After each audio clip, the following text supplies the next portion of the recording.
तो फ्रेंड्स आइए अब हम देखिए प्रॉफिट एंड लॉस चैप्टर को, किसी भी सवाल को हम 4 सेकेंड में सॉल्व करेंगे। यहाँ पर क्वेश्चन दिया हुआ है, पहले हम टाइप 1 का क्वेश्चन देंगे, उसके बाद टाइप 2 का क्वेश्चन देंगे। इसी तरह हम पूरे प्रॉफिट एंड लॉस का वीडियो आपको मिल जाएगी यूट्यूब चैनल पर। तो देखिए यहाँ पर क्या लिखा हुआ है, किसी वस्तु को 1440 रुपया में बेचने पर 20% की हानि होती है तो वस्तु का क्रय मूल्य क्या है। अर्थात यहाँ पर हमको कॉस्ट प्राइस पूछ रहा है, इतना रुपया में बेचने पर, अर्थात ये क्या हो गया, सेलिंग प्राइस 1440 क्या हुआ, सेलिंग प्राइस हुआ।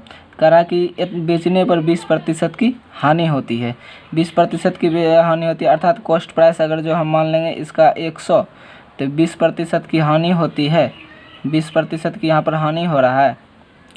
तो अब बेचेंगे कितना में, सेलिंग प्राइस कितना होगा मेरा, इसमें से घटाएंगे तो कितना होगा, 80 हुआ, 80। अब देखिए ये इतना रुपया में बेचा और यहाँ पर बेच रहे हैं हम इतना रुपया में, ऊपर जो रहेगा और नीचे भी हम उसी से तुलना करेंगे ताकि बराबर हो। इसलिए जो है ना सेलिंग प्राइस से तुलना किससे करेंगे, सेलिंग प्राइस से करेंगे। 80 हो गया, निकालना है कॉस्ट प्राइस। कॉस्ट प्राइस किसी भी वस्तु का कितना होता है, 100 होता है, तो इसलिए 100 बस हो गया।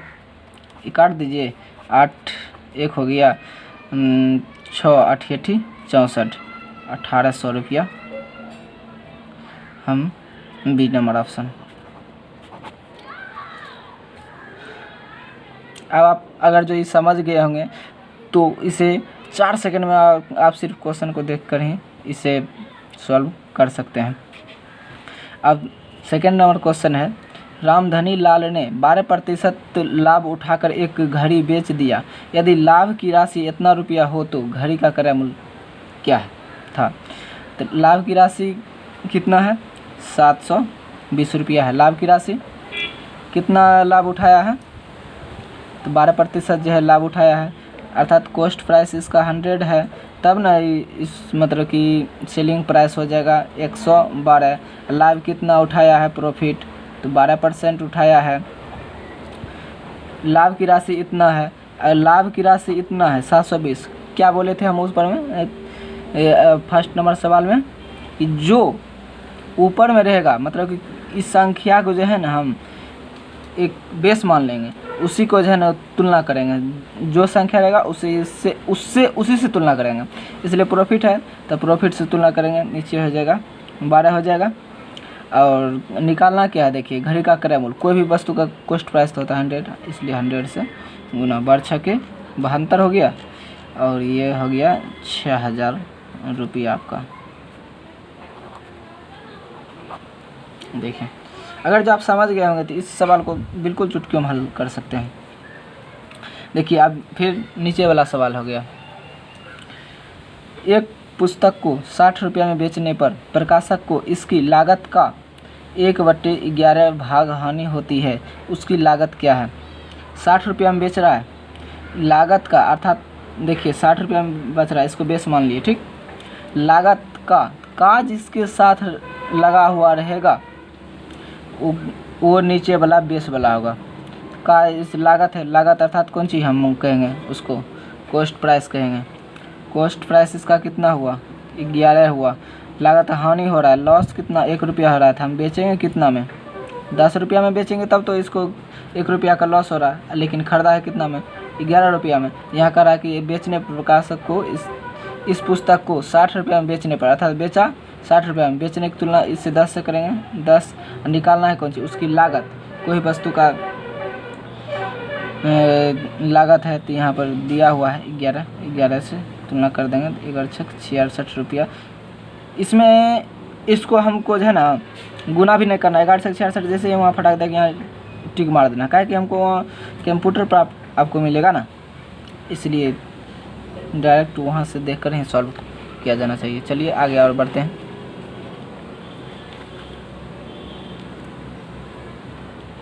चलिए देखिए, एक कलम को 100 रुपया में बेचने से एक दुकानदार को विक्रय मूल्य का 1/4 भाग हानि होती है।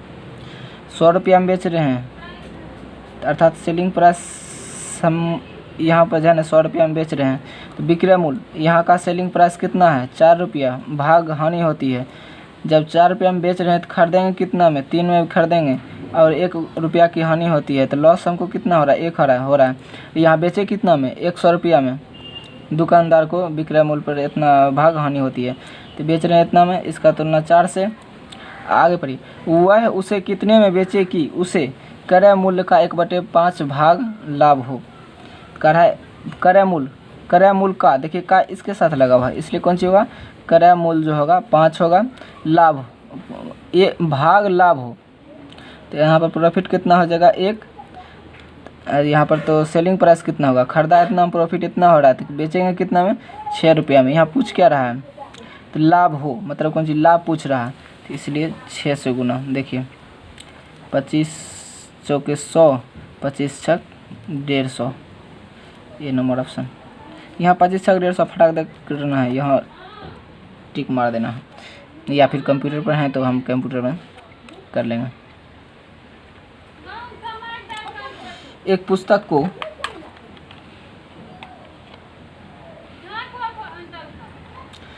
एक पुस्तक को 500 रुपये में बेचने से एक दुकानदार को क्रय मूल्य का 1/10 भाग हानि होती है।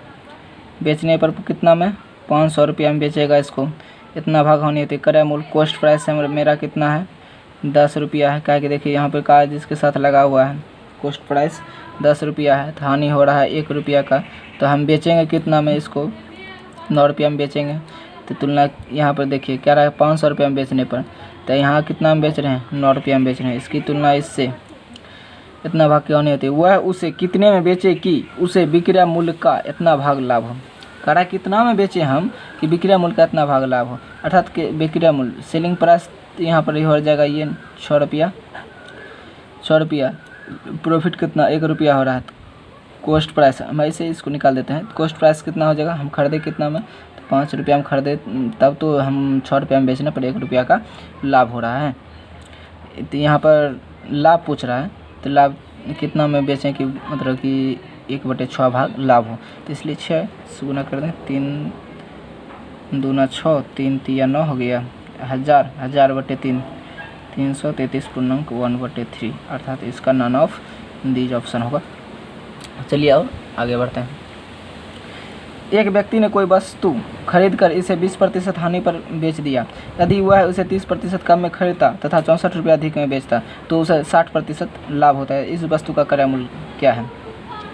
अब पूछ रहा है इस 60 रुपया अधिक में बेचता, कितना बेच रहा है 64 रुपया, 64 रुपया अधिक में बेचता, ठीक।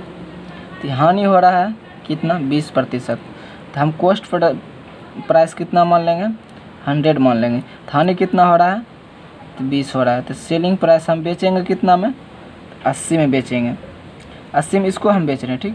30% कम में खरीदता, मान ले रहे हैं हम 30% कम, अगर जो हम 70 में खरीदेंगे तो 64 रुपये अधिक में बेचता तो उसे 60% का लाभ होता। तो इसका अध्ययन कितना होगा 60% का लाभ हो रहा है। तो यहाँ 160/100, इससे ये सस्ते उत्तर से 112 हो गया। और यहाँ पर हम बेच रहे हैं, यहाँ पर बेच रहे हैं हम 112 में, और यहाँ पर हम इसके हिसाब से बेच रहे हैं 20% होने वाला, तो इस यहाँ पर 80 रुपये में बेच रहे हैं। दोनों का बीच के डिफरेंट कितना है 32 रुपया, 32। अब पूछ रहा है इस वस्तु का क्रय मूल्य कोई भी, तो यहाँ पर जैसे कि 100 है, कोई वस्तु का क्रय मूल्य तो 100 होता है, इसलिए 32 दूना 64, 200 रुपया, बी नंबर हम कह सकते हैं। चलिए देखिए और आगे बढ़िए। कह रहा है एक पुस्तक को 400 रुपये की अपेक्षा 375 रुपया में बेचने से 5% अधिक हानि होती है, तो किताब का क्रय मूल्य क्या है। इतना रुपया की अपेक्षा इतना रुपया में बेचेंगे, तो अर्थात इस दोनों का जो है ना बीच का डिफरेंट कितना है, डिफरेंट है 25 रुपीज़, और 5% अधिक हानि हो रही है। हम यहाँ डिफरेंट इतना है, यहाँ 5% अधिक हानि हो रही है, तो इसकी तुलना इससे कर देते हैं। तो किताब का क्रय मूल्य, कोई वस्तु तो आपको तो बोल ही दिए हैं, कोई वस्तु का क्रय मूल्य मानेंगे तो 100 लेकर चलना होगा, तो इसलिए 100। यहाँ पर 25 हो गया, तो यहाँ कितना हो गया 500 रुपया, ठीक। तो दोस्तों अगर ये वीडियो आपको अच्छी लगे तो लाइक और सब्सक्राइब ज़रूर करें। अगर किसी भी विषय पर आपको चाहिए वीडियो तो कमेंट करके ज़रूर बताएं। लाइक और सब्सक्राइब करना नहीं भूलें। धन्यवाद।